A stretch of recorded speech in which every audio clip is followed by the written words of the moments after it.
Hello दोस्तों, राम राम, जय श्री कृष्णा, राधे राधे। आप सब कैसे हैं? आशा करते हैं आप सब बहुत अच्छे होंगे। और मैं आप सबके सामने जितिया माता का सोहर गीत लेकर आई हूँ। आइए सुनते हैं किस भाव में। कहवा से आवे जितिया माता, कहवा से मालिन, तो कहवा से मालिनी हो। बहनी कहवा से आवे महारानिया, जितिया भारत करेली हो।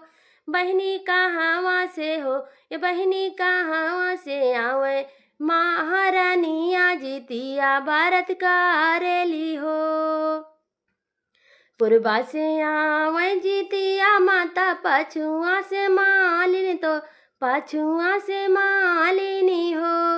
ये बहनी महला से हो, ये बहनी महला से आवे महारानिया, जितिया भारत करेली हो। ये बहनी महला से आवे महारानिया, जितिया भारत करेली हो। कहवा बैठायो जितिया माता, कहाँ वहाँ पे मालिन, तो कहाँ वहाँ पे मालिनी हो। ये बहनी कहाँ वहाँ पे हो, ये बहनी कहाँ वहाँ पे बैठे महारानिया, जितिया भारत करेली हो। ये बहनी कहाँ वहाँ पे बैठे महारानिया, जितिया भारत करेली हो। बेदिया पे बैठे जितिया माता, तो वहीं पे मालिन, तो वहीं पे मालिनी हो। बहनी मोही पे हो, या बहनी मोही पे बैठे महारानिया, जितिया भारत करेली हो।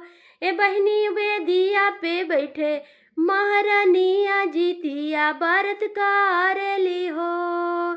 कहवा से आवे जितिया माता, कहाँ वहाँ से मालिन, तो कहाँ वहाँ से मालिनी हो।